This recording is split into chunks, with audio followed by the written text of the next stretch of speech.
Bulatkan tekad, kuatkan hati, negeri ini memanggilmu kawan. Belajar, bergerak, berbagi untuk negeri. Guru penggerak, majukan pendidikan. Guru penggerak menghamba pada murid.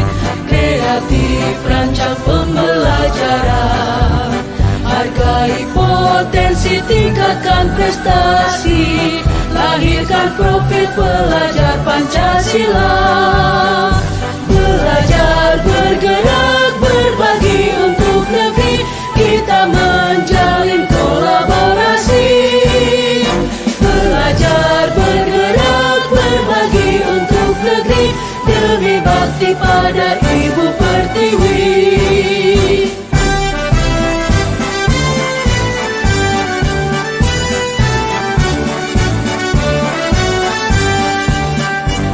Bulatkan tekad, kuatkan hati, negeri ini memanggilmu kawan. Belajar, bergerak, berbagi untuk negeri.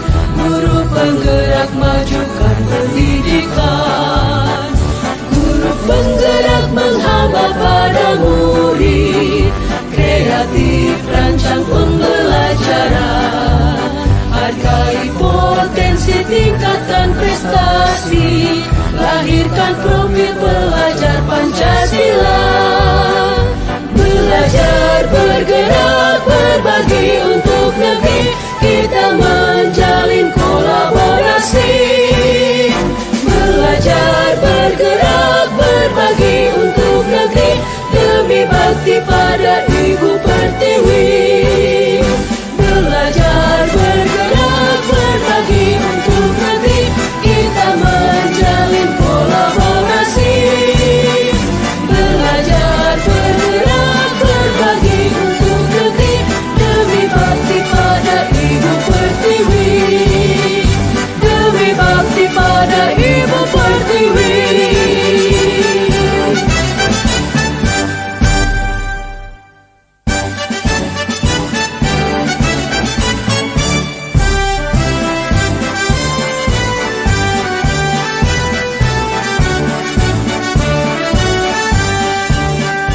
Bulatkan tekad, kuatkan hati, negeri ini memanggilmu kawan.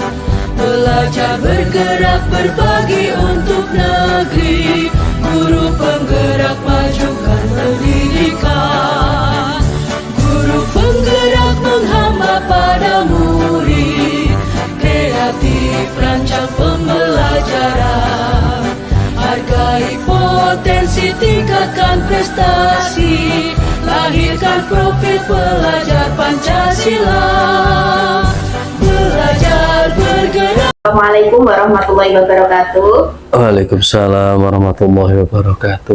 Mohon maaf Pak, saya mengganggu waktu panjenengan. Saya ingin menimba ilmu atau bertanya kepada Bapak terkait dengan bagaimana Bapak mengambil keputusan yang ada kaitannya dengan rujukan moral atau dilema etika di sekolah. Yang pertama yang ingin saya tanyakan adalah bagaimana Bapak dapat mengidentifikasi kasus-kasus yang merupakan dilema etika atau rujukan moral. Terima kasih. Waalaikumsalam warahmatullahi wabarakatuh. Bu Hari yang saya hormati, terima kasih atas waktu yang diberikan kepada saya sehingga kami bisa wawancara dengan Bu Hari terkait tema yaitu antara dilema etika atau rujukan moral. Pertanyaan Bu Hari adalah bagaimana dapat mengidentifikasi kasus-kasus yang merupakan dilema etika atau rujukan moral. Yang kita ketahui, dilema etika adalah bagaimana problem atau permasalahan itu dua-duanya adalah sama-sama benar dan kita harus menyelesaikan dengan bijaksana. Kalau rujukan moral adalah permasalahan atau identik masalah itu salah satunya benar, yang salah satunya adalah salah. Itu mengetahui atau pengetahuan pengertian daripada dilema etika dan rujukan moral. bagaimana kasus-kasus apabila terjadi dilema etika dan bujukan moral di MTSN 1 Rembang ini. Kalau kita telaah dan kalau kita teliti, sebetulnya ada beberapa problem terkait dengan dilema etika dan bujukan moral. Kita bahas dulu yang dilema etika. Dilema etika itu adalah hampir seperti gardan. Gardan itu dua-duanya kita lakukan benar, tapi bagaimana kita mengambil sikap dari dilema etika itu. Satu sisi permasalahan itu benar, satu sisi perlaman itu juga benar. Kadang-kadang dalam waktu yang bersamaan Bapak Ibu guru melakukan dua hal yang harus dilakukan dengan sebijaksana mungkin. Contoh problem adalah ketika Bapak Ibu guru mendapat tugas BINTEK ataupun IKM, Ikatan Kurikulum Merdeka. Satu sisi ada seorang guru yang harus mendapat tugas melakukan BINTEK IKM, satu sisi mendapat tugas sebagai ibu rumah tangga, yaitu putrinya sakit, dan itu harus dirujuk atau diperiksakan ke rumah sakit. Bagaimana kita mensikapi hal tersebut? Tentunya kami sebagai kepala madrasah, yang pertama adalah identifikasi masalah. Identifikasi masalah itu kita tanya kepada keluarga atau kepada yang bersangkutan, Bapak Ibu guru, apakah permasalahan keluarga ini karena sakit didahulukan. Seandainya memang terpaksa tidak bisa izin, ya tetap harus izin untuk memeriksakan anaknya, karena itu bagaimanapun adalah tanggung jawab seorang ibu atau orang tua, sehingga problem ini bisa diatasi dengan cepat dan dengan akurat. Seandainya dapat izin dari dan bisa dilaksanakan atau diganti dengan orang lain, maka Bapak Ibu guru ini bisa mengikuti IKM atau BINTEK kurikulum. Jika tidak memungkinkan sehingga harus melakukan pemeriksaan atau periksakan anaknya, maka IKM boleh diganti oleh guru lain yang serumpun dengan mata pelajaran atau yang sesuai dengan pelajaran yang diampu. Seandainya itu kita serahkan kepada kurikulum, karena dalam ini adalah yang menangani kurikulum, sehingga problem-problem ini bisa diselesaikan dengan baik tanpa harus merugikan kegiatan madrasah maupun kegiatan yang ada di luar madrasah. Demikian Bu Hari pertanyaan yang bisa saya jawab. Berarti tadi Bapak juga sudah menjelaskan bagaimana langkah-langkah atau prosedur apa yang bisa Bapak lakukan selama ini. Tadi sudah sekalian dijelaskan.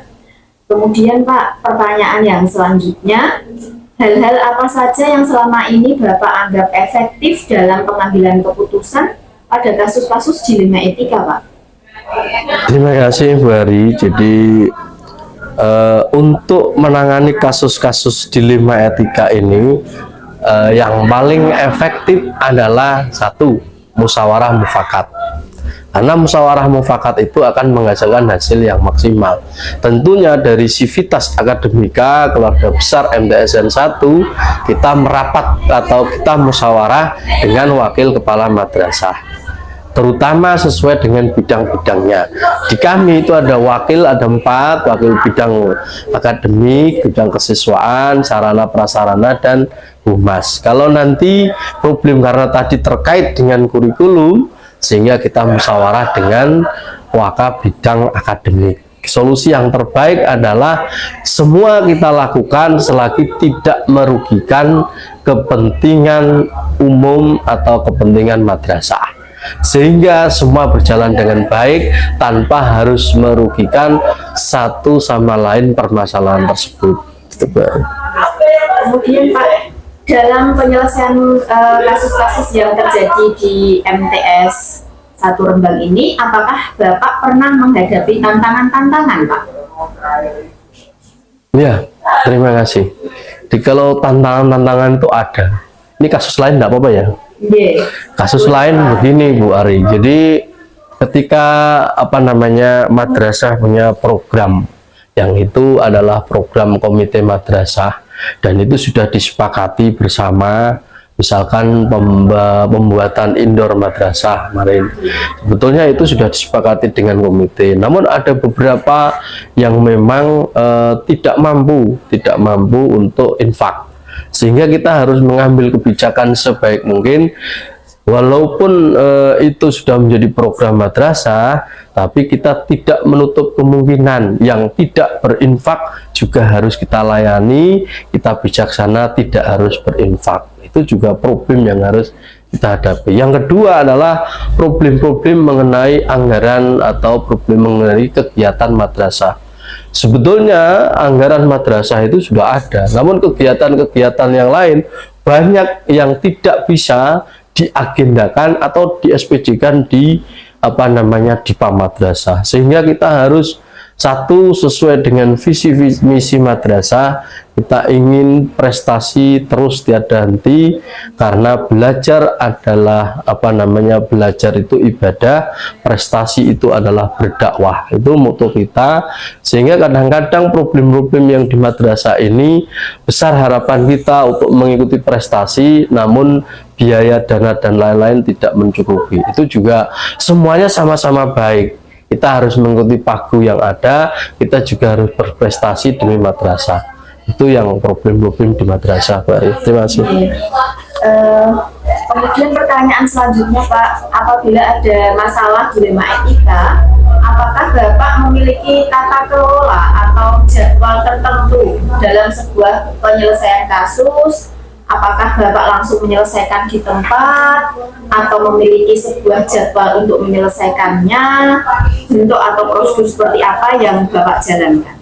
Terima kasih Bu Hari. Kalau problem-problem dilema etika dan bujukan moral ya, ini memang sebetulnya insidental ya, karena problem itu muncul sebetulnya kadang-kadang mengikuti perubahan waktu dan kondisi dan situasional. Namun demikian, ketika ada problem dilema etika ini, kita langsung secepat mungkin untuk mengatasi. Jadwal tidak ada secara jadwal 1 tahun untuk menangani, namun ada waktu kita rutin rapat 1 bulan sekali. 1 bulan sekali itu untuk mengidentifikasi beberapa kasus problem yang berkaitan dengan dilema moral dan bujukan, dilema etika dan bujukan moral ini. Hal-hal apa saja yang kondisi bagaimana madrasah terkini, itu 1 bulan ada laporan dari BP, laporan dari wali kelas, laporan dari Bapak Ibu guru, mungkin yang berkaitan dengan anak dan lain-lain problem-problem yang ada di madrasah. Tentunya jadwal itu sebetulnya sudah ada. Namun ketika ada kasus yang mendesak, kita harus cepat tanggap dan cermat untuk mengatasi atau menghadapi bagaimana solusi terbaik untuk problem dari dilema etika. Terima kasih. Namun sebelumnya Bapak tadi menyampaikan dicari dulu fakta-faktanya nih Pak, diidentifikasi terlebih dahulu nih untuk kasus-kasus dilema etika tadi. Ya. Jadi problem-problem itu ketika ada isu-isu atau ketika ada informasi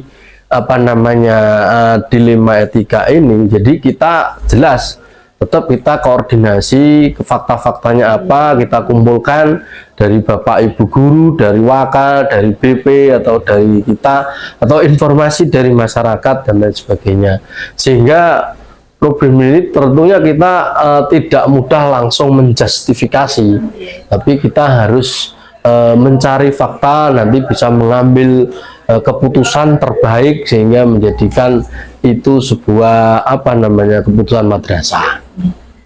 Terkait dengan keputusan yang terbaik tadi, berarti mungkin ada beberapa dari waka atau pihak guru yang mungkin pernah Bapak ajak untuk diskusi, menyampaikan beberapa usulan solusi, gitu Pak? Ya. Pernah ya? Pernah. Jadi mereka bahkan sering memberi usulan terkait apa namanya kebijakan. Jadi ketika kami punya kebijakan dan itu harus diselesaikan dalam waktu yang bersamaan atau kebijakan yang dua-duanya memang harus apa namanya harus diselesaikan dengan baik, maka kita selalu koordinasi dengan kepala dengan wakil kepala, atau kita selalu seandainya problem ini tidak teratasi, kita koordinasi yang lebih tinggi, yaitu atasan kita dari Kasipenma atau dengan Kemenak atau dengan Kanwil atau dengan atasan yang lain yang itu sinergi yang terkait dengan problem-problem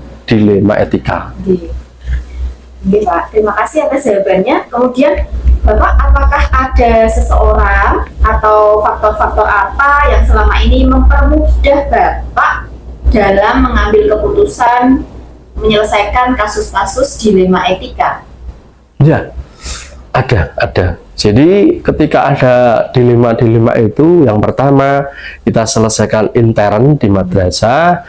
Kalau memang masalah itu kaitannya misalkan dengan PP 94 tentang kedisiplinan, APNS, itu kan dikaitan dengan instansi yang terkait, sehingga kita melibatkan tidak hanya intern tapi ekstern, terutama lembaga ataupun dengan Kemenak atau Kementerian Agama, baik dari kabupaten, provinsi maupun pusat.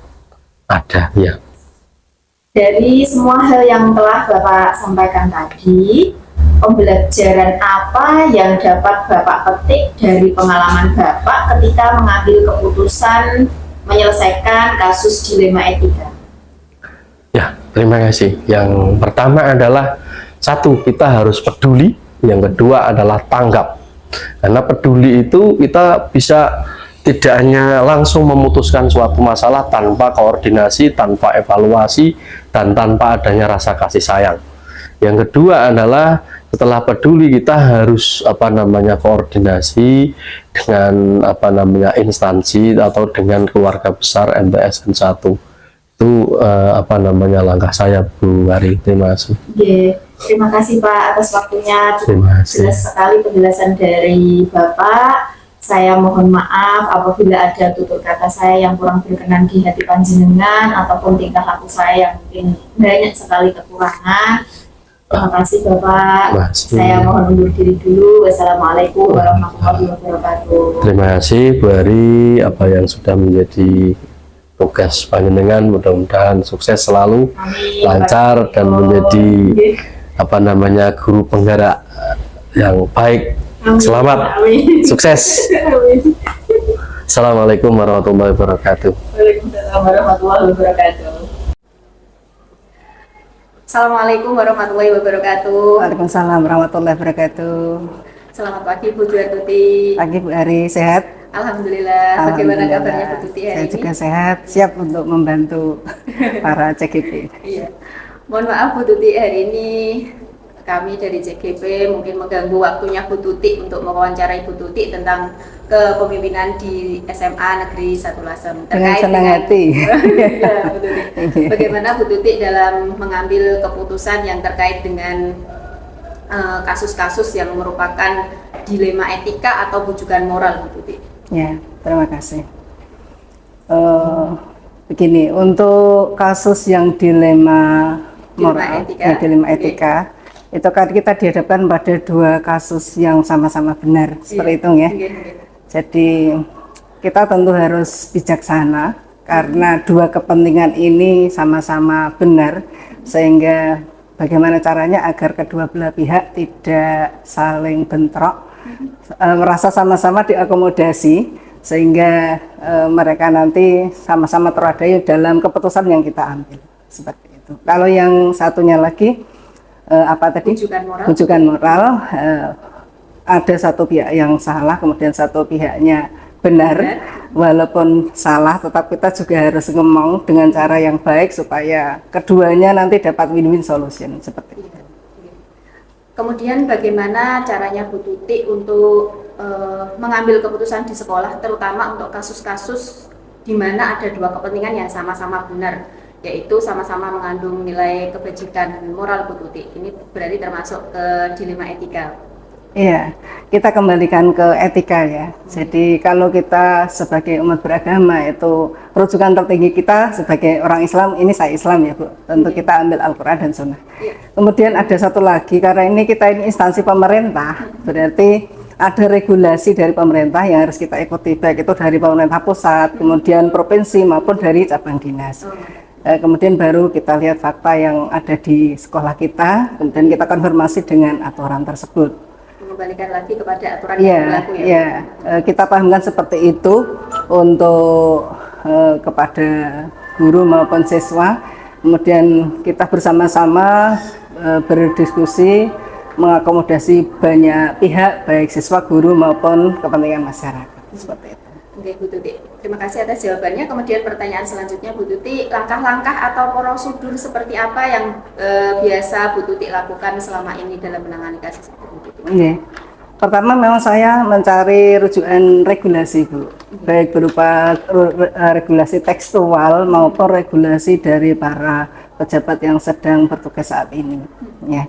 Jadi misalnya ada yang ingin melanjutkan ke perguruan tinggi ke jenjang S2 maupun S3, saya mencari regulasinya langsung ke provinsi, bertemu langsung dengan petugasnya, kemudian bertanya dan sesuai dengan kebutuhan dari Bapak Ibu guru yang menginginkan studi lanjut seperti itu.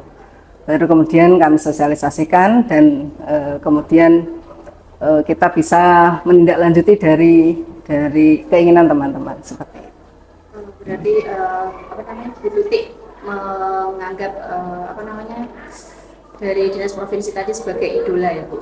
Maksudnya dalam Bu Tuti mengambil keputusan itu melihat dari ya, artinya itu sebagai dasar. Kemudian untuk mengakomodasi kepentingan teman-teman, tetap kita kan melihat di lapangan realnya seperti apa, tetap kita butuh triangulasi fakta bagaimana teman-teman itu menghendaki. Jadi tidak hanya dari satu pihak dari atas ke bawah, tetapi memang itu tujuannya untuk mengakomodasi kepentingan teman-teman. Ya. Bu Tuti, kemudian hal-hal apa saja yang selama ini Bu Tuti anggap efektif dalam mengambil keputusan Bu? Jadi segala sesuatunya ini kita coba kolaborasi Bu. Ya.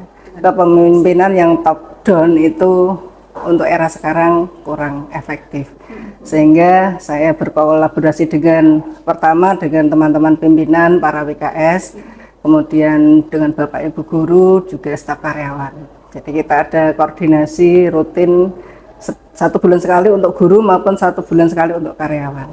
Ini efektif untuk mensosialisasikan maupun menampung aspirasi dari teman-teman untuk menyelesaikan berbagai persoalan. Dalam menyelesaikan kasus-kasus di 5 etika itu, apakah di lapangan Bu Tuti menemui tantangan-tantangan Bu? Oh iya, ya. Boleh ambil kasus ya? Oh boleh. Ya. Begini, pada waktu PPDB tahun lalu itu sekolah kita menerima 10 rombel. Kemudian ternyata pendaftar itu yang terverifikasi maupun yang mengajukan akun itu ada sekitar 19 atau 18 rombel. Yang diterima 10, ditolak 8 atau 9 rombel. Artinya animo masyarakat untuk masuk SMA langsung itu tinggi. Ada komplain dari kepala desa, dari para orang tua yang anaknya tidak masuk ke zonasi, karena memang zonasi kita tahun ini hanya 2 km, sehingga ada satu desa yang separuh bisa masuk, separuh tidak. Akhirnya kepala desanya dapat komplain dari masyarakat dan komplainnya ke kepala sekolah. Ini bagaimana kok tidak diterima padahal dekat, seperti itu. Terima kasih Bu Tuti. Kemudian apakah Bu Tuti memiliki tata kelola dalam penyelesaian kasus-kasus di 5 etika itu, mungkin saja prosedur atau mungkin jadwal dalam penyelesaian kasus-kasus di 5 etika yang selama ini pernah Ibu hadapi di sekolah? Ada Bu Ari, jadi kondisi ini kami konsulkan ke cabang dinas dan kemudian ke provinsi, dan kemudian alhamdulillah mendapatkan solusi bahwa mulai tahun ini provinsi itu akan menambah RKB sebagai kebijakan untuk solusi ini rendahnya APK, angka partisipasi kasar. Jadi SMA itu sekarang yang anak SMP yang melanjutkan ke SMA baru sekitar 71%, masih ada 29% yang tidak tertampung di SMA. Sehingga alternatifnya provinsi akan membuat USB, unit sekolah baru, atau menambah ruang kelas di masing-masing sekolah. Sekolah yang belum 36 rombel itu diharapkan bisa memenuhi itu standar maksimalnya 36. Sekolah kita kan baru 30 rombel. Jadi masih memungkinkan tambah 2 rombel. Yang berbicara seperti itu adalah Bapak Sekdin Provinsi waktu pembinaan kepada kepala sekolah. Kemudian kami juga konsultasi kepada Tabang Dinas bagaimana jika menambah rombel dan diizinkan. Kemudian masalahnya adalah ada keterbatasan sumber daya guru, keterbatasan sarana. Jadi ruang kelas kita itu pas 30. Maka saya mengupayakan untuk bagaimana mengajukan proposal ke Dinas Provinsi untuk mendapatkan tambahan 6 RKB.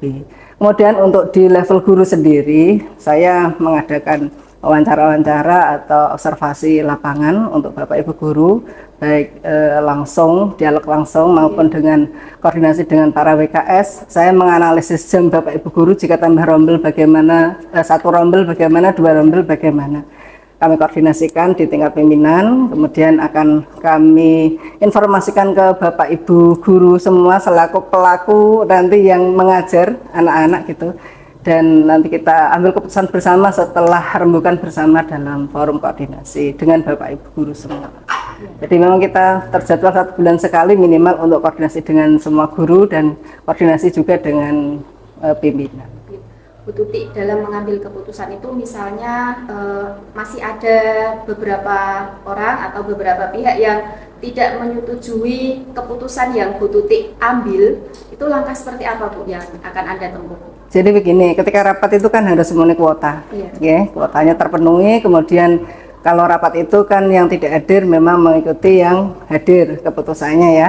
Kemudian jika tidak setuju bagaimana ya, kita adakan pendekatan by person gitu ya, pendekatan memahamkan kemudian mengapa dilakukan seperti itu, apa solusi yang kita berikan seperti itu, sehingga kita harapkan semuanya nanti akan semangat termotivasi untuk melayani masyarakat yang lebih banyak lagi, karena kepentingannya adalah masyarakat butuh dilayani begitu ya. Kemudian kita juga perlu meningkatkan pelayanan kita. Yang kita butuhkan adalah bagaimana menaikkan motivasi Bapak Ibu guru untuk melayani lebih, karena tentu saja nanti kalau tambah rombel berarti ada tambah jam pelajaran seperti itu.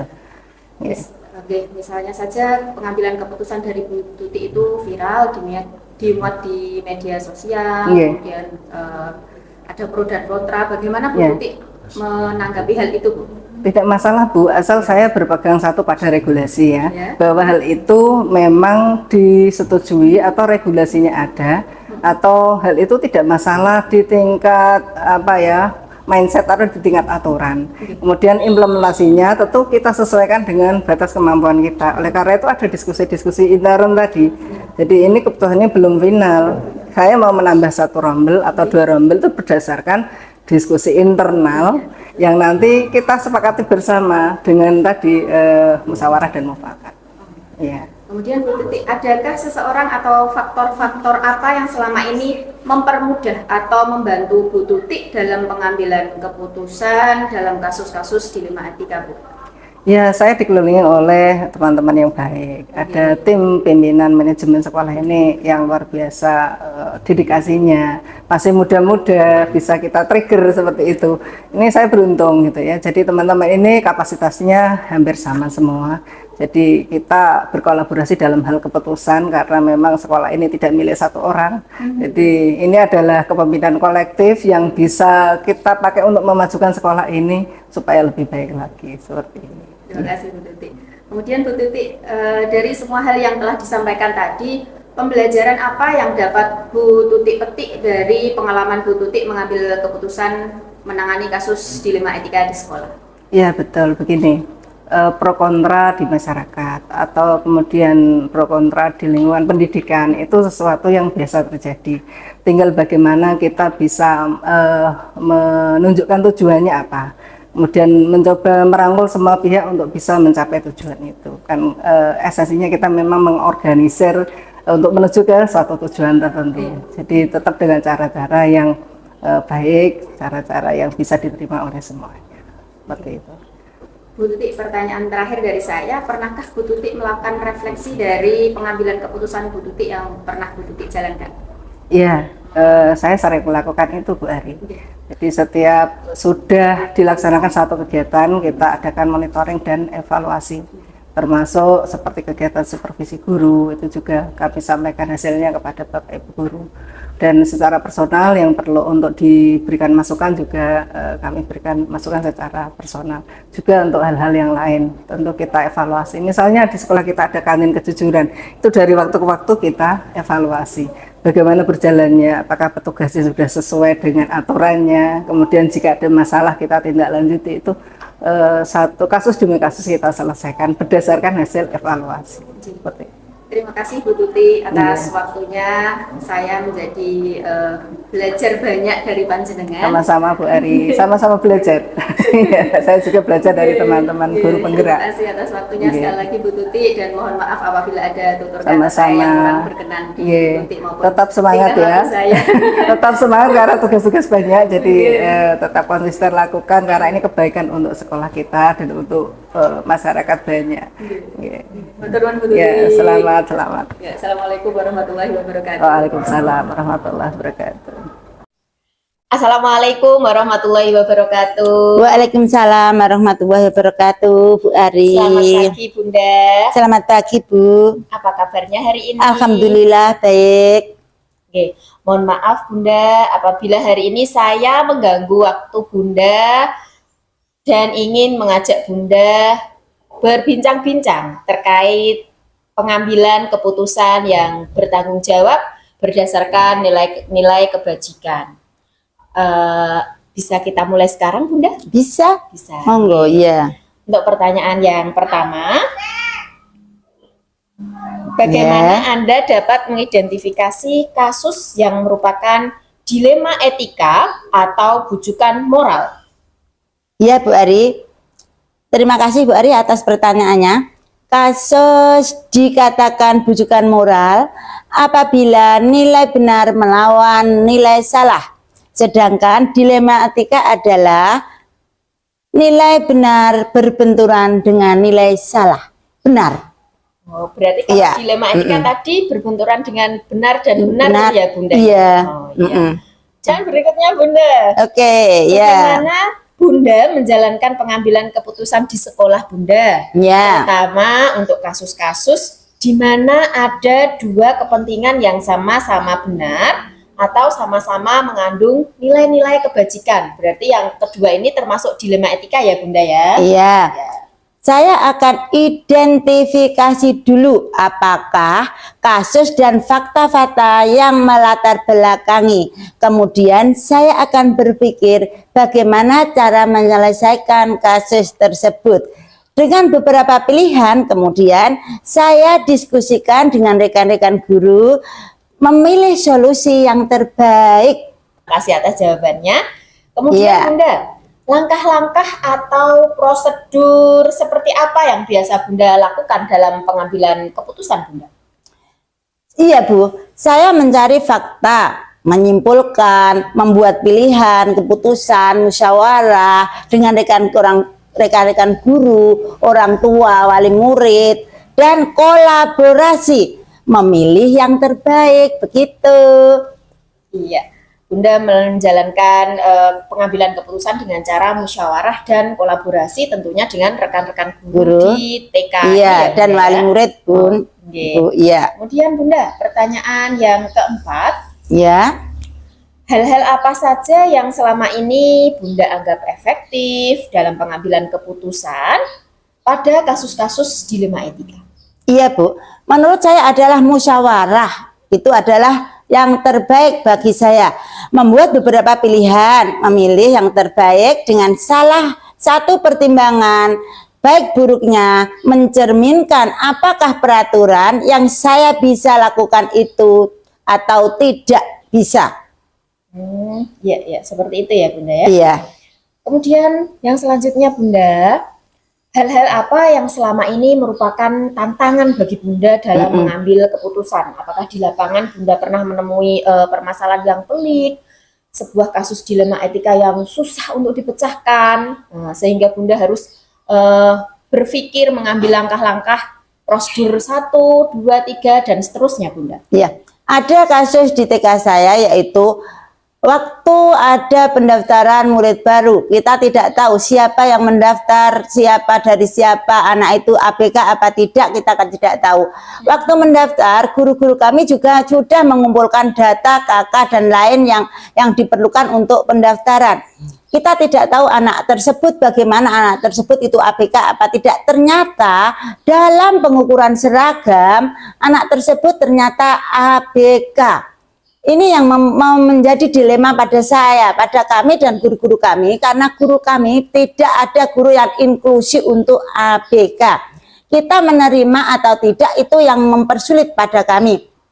Jadi waktu daftar kita terima dulu, tapi saya tetap berunding sama wali murid, ada perjanjian dalam 1 semester nanti apabila ada perkembangan buat anak tersebut bisa berkembang motorik, fisik itu bisa berkembang, misalnya dalam fisiknya perkembangannya bagus, dalam motoriknya bagus, itu saya akan siap.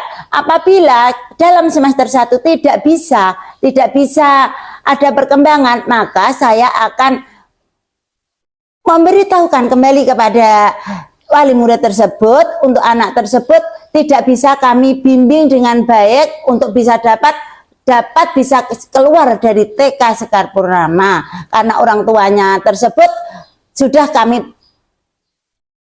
beri perjanjian, Bu, begitu. Berarti Bunda sebelum mengambil keputusan diterima atau tidak tentunya sudah bermusyawarah dulu. Kemudian Bunda mengalami kesulitan dalam memutuskan. Kemudian akhirnya Bunda terima ya, Bu.